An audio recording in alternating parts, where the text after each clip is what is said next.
Hi friends, welcome to study with pass shortcut channel. இன்றைக்கி நம்ம பார்க்க போகிற ஷார்ட்கட் டாபிக் என்னென்னா, இந்தியாவில் இருக்கிற 17 ரயில்வே மண்டலங்களோட தலைமை இடத்தை எப்படி ஷார்ட்கட் மூலமாக ஞாபகம் வச்சுக்கிறதுன்னு பார்க்க போகிறோம். இது ரொம்ப முக்கியமான டாபிக்.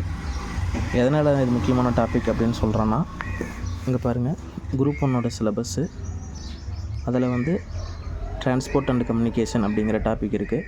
டிரான்ஸ்போர்ட், இது ரயில்வே டிரான்ஸ்போர்ட்டு கீழே வரும்.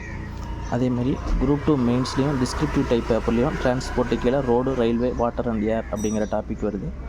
இதுலேயுமே ரயில்வேங்கிற டாபிக் வருது. அது இல்லாமல் குரூப் 2A மெயின்ஸ்லேயுமே டிரான்ஸ்போர்ட் அப்படிங்கிற டாப்பிக்கில் road, railway, air and C transport topic வருது. இது மட்டும் இல்லாமல் குரூப் 2 ப்ரிலிம்ஸ்லேயும் வருது. குரூப் 4 டாப்பிக்லேயுமே இந்த ரயில்வேங்கிற டாபிக், டிரான்ஸ்போர்ட்டுங்கிற டாபிக் வருது. இந்த 17 ரயில்வே மண்டலங்களோட தலைமை இடத்தை மேட்ச் த ஃபாலோயிங்லேயோ அல்லது சரியாக பொருந்தியுள்ள இணை அந்தமாரி அல்லது டைரக்ட் கொஸ்டினாவோ கேட்டாவோ எப்படி எழுதுறது அப்படிங்கிறதுக்கு பார்க்க போகிறோம். ஒரு 5 மினிட்ஸில் பார்த்துடலாம். இதை நம்ம இப்படி கேரி அவுட் பண்ணி ஞாபகம் வச்சுக்கிறதுக்காக ஷார்ட்கட்டோடு இப்படி கேரி அவுட் பண்ணி எழுதி வச்சுருக்கு. இது எப்படி ஃபஸ்ட்டு எப்படின்னா, கிழக்கு, அது நார்மலாக தெரிஞ்சது தான், அதுக்கு ஷார்ட்கட் இல்லை. ஃபஸ்ட்டு 4க்கும் கிழக்கு, மேற்கு, வடக்கு, தெற்கு நீங்கள் மேப் வச்சு ஞாபகம் வச்சுக்கலாம். கிழக்கு கொல்கத்தா இருக்கும், அங்கே பங்களாதேஷ், அங்கே அந்த பக்கத்தில். அதனால் கிழக்குக்கு கொல்கத்தா தான். மேற்கு மும்பை, சர்ச் கேட்டில் இருக்கிற இடம்னு சொல்லியிருக்காங்க. வடக்கு டெல்லி, தெற்கு சென்னை. இது காமனாக உங்களுக்கு தெரியும். இதில் தான் தங்க நாற்கர சாலையும் பண்ணியிருப்பாங்க. கிழக்கு, மேற்கு, வடக்கு, தெற்கு. சென்னை, மும்பை, கொல்கத்தா, டெல்லி, இது 4 இணைக்கிறது தான் தங்க நாற்கர சாலைன்னு சொல்லுவாங்க. அது 1999 1999 கொண்டு வந்தாங்க. ஓகே, அடுத்து 5வது கிழக்கு மத்திய, மேற்கு மத்திய, வடக்கு மத்திய, தெற்கு மத்திய. இதில் இந்த 5வது எப்படி கிழக்கு மத்திய அப்படின்னா, கிழக்கு மத்திய ஹஜிப்பூர், மேற்கு மத்திய ஜபல்பூர். மேற்கு மத்திய எப்பயுமே குழந்தைங்களுக்கு பார்த்திங்களா வச்சுக்கோங்களேன், மேலே இருக்கிற பல்லு தான் சீக்கிரம் விழுவும். மேலே இருக்கிற அந்த மத்தியில் இருக்கிற பல்லு தான். அதனால் மேற்கு மத்திய ஜபல்பூர், மேல் மத்திய பல், அது இங்கே எழுதி வச்சுருக்கேன். மேல் மத்தியில் உள்ள பல்லு விழுந்துரும்னு எழுதி வச்சுருக்கேன். அதாவது மேற்கு மத்தியில் ஜபல்பூர் அப்படிங்கிறது வருது. கிழக்கு மத்திய 5வது கிழக்கு மத்திய ஹஜிப்பூர் அப்படிங்கிறது கிளமத் ஹஜின்னு வச்சுக்கோங்க. அல்லது கிழக்கு மத்திய ஹஜிப்பூரும் கிழக்கு கடற்கரை புவனேஸ்வர் ரெண்டும் ஒரே மாதிரி இருக்கும்.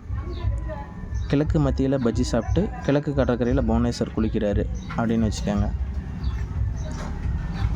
மேல் மத்தியில் இருக்கிற பல்லு சீக்கிரம் விழுந்துடும், அதனால் மேல் மத்திய ஜபல்பூர். அடுத்து பார்த்திங்களா, வடக்கு மத்திய, தெற்கு மத்திய அலகாபாத், சவுந்தராபாத். பாத்னு முடியும். இப்போ நீங்கள் பாருங்கள், அந்த மேப்பு கீழே வரைஞ்சிருக்கேன். அந்த மேப்பில் பார்த்தீங்களாவே தெரியும், வடக்கு தெற்குங்கிறது எப்போயுமே நேராக ஸ்ட்ரைட் லைன் மாரி நின்றுக்கிட்டு இருக்கிற மாரி தான் இருக்கும். அப்போ நாம்ளும் குளிக்கும் போது நின்றுட்டு தான் குளிப்போம். பாத்னா குளிக்கிறது. அப்போ குளிக்கும் போது நாம்ளும் நின்றுட்டு தான் குளிப்போம். அதனால் இந்த வடக்கு மத்திய, தெற்கு மத்தியங்கிறது பாத் அப்படிங்கிற வார்த்தையில் தான் வரும். நம்ம குளிக்கும் போது நின்றுக்கிட்டு தான் பாத் பண்ணுவோம், குளிப்போம். அதனால் வடக்கில் அலகாபாத், தெற்கில் சவுந்தராபாத். இது எப்படி ஞாபகம் வச்சுக்கிறதுனா, இது நீங்கள் மேப் வச்சு தான் ஞாபகம் வச்சுக்கணும். வடக்கு தான் அலகாபாத் இருக்குது, தெற்க தான் நம்ம சென்னை இதெல்லாம் இருக்குது. சென்னை, ஹைதராபாத் அதில் இருக்கிற இடம் தான் செகந்திராபாத். அது நம்ம தெற்கு பக்கமாக இருக்கிறதுனால செகந்திராபாத் ஞாபகம் வச்சுட்டாங்க. அடுத்து மத்திய ரயில்வே சென்டர். மத்திய ரயில்வேனால் மும்பை தான் சென்டர். எல்லாத்துக்குமே சென்டர் மும்பை. அதனால் மத்திய ரயில்வே மும்பை. வடகிழக்கு கொரக்பூர், வடமேற்கு ஜெய்ப்பூர் அப்படின்னா. 9வது வடகிழக்கு, வடை கீழே விழுந்துருச்சுன்னு வச்சுக்கோங்க. வடை கீழே விழுந்தால் காரமாக இருக்கும். கீழே ஷார்ட்கட்டில் கூட எழுதியிருக்கேன். வடை கீழே விழுந்தால் காரமாக இருக்கும். வடை ஒரு மேலேருந்து ஒரு வடை கீழே விழுந்துச்சுன்னா அதெல்லாம் உடைஞ்சி அந்த மிளகாலாம் வெளியே வந்துடும். அதனால் வடை கீழே விழுந்தால் காரமாக இருக்கும்.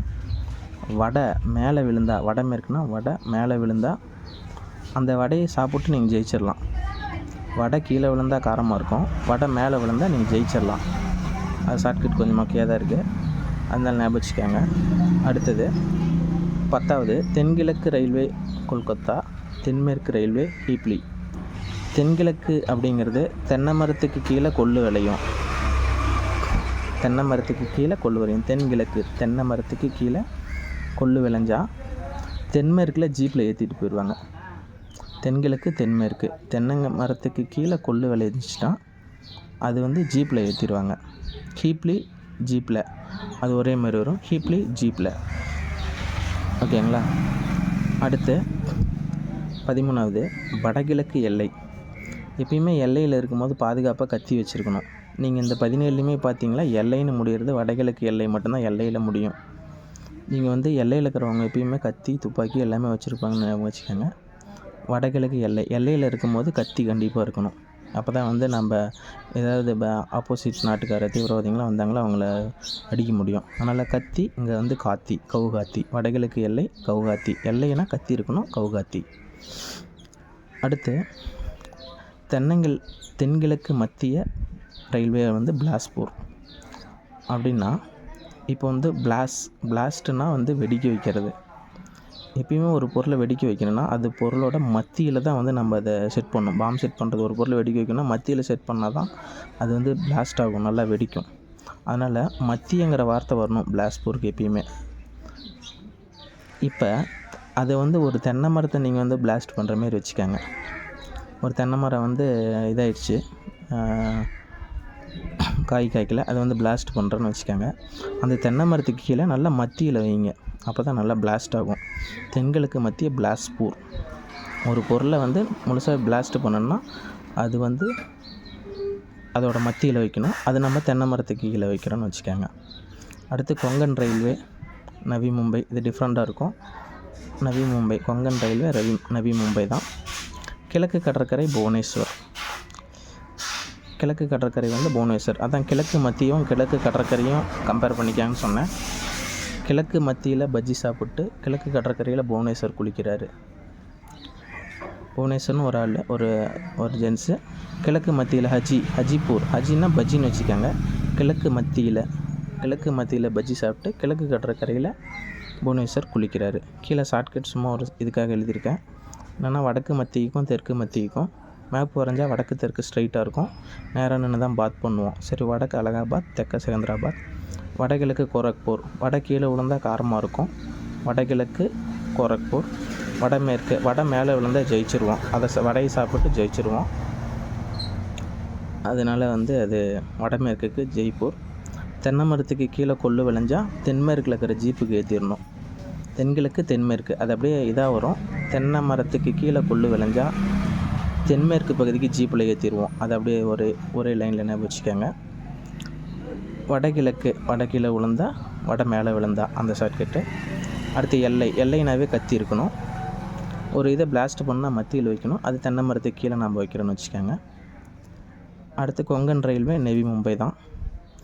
அடுத்து கிழக்கு கடற்கரை, கிழக்கு மத்திய ரெண்டும் கம்பேர் பண்ணிக்கோங்க. கிழக்கு மத்தியில் பஜ்ஜி சாப்பிட்டு கிழக்கு கடற்கரையில் புவனேஸ்வர் குளிக்கிறாரு. மத்திய ரயில்வேங்கிறது 17வது மும்பை. சத்ரபதி சிவாஜி தான் அது. சத்ரபதி பேரில் இருக்குது. சத்ரபதி சிவாஜி பேரில். சத்ரபதி சிவாஜி நல்லா ஆட்சி புரிஞ்சார். அவர் கரெக்டாக சென்டர் மத்தியில், எல்லாருக்கும் மத்தியில் தான் இருப்பார். கிழக்கு மத்தியத்துக்கும் போக மாட்டார், மேற்கு மத்தியத்துக்கும் போக மாட்டார். அதாவது எந்த பக்கமும் சாயாமல் நடுநிலைமையோடு ஆட்சி செஞ்சதுனால அது மத்திய ரயில்வே. அது வந்து சத்ரபதி சிவாஜி பேரில் இருக்குது. அவ்வளோதான் ஷார்ட்கட்டு. பிடிச்சிருந்தால் லைக் பண்ணுங்கள், பிடிக்கலனாலும் லைக் பண்ணிடுங்க. இப்போ வந்து உங்களுக்கு ஒரு கேள்வி. இதில் வந்து சரியாக பொருந்தியுள்ள இணைகள் எவைன்னு கேட்டிருக்கு. தென்கிழக்குக்கு ஜெய்ப்பூர், தெற்கு மத்திய ஹஜிபூர், வடகிழக்கு செகந்திராபாத், தென்கிழக்கு மத்திய கொல்கத்தா. இதில் எத்தனை இணைகள் சரியாக பொருந்தியுள்ளதுன்னு நீங்கள் கமெண்ட் பண்ணிடுங்க. தேங்க்யூ.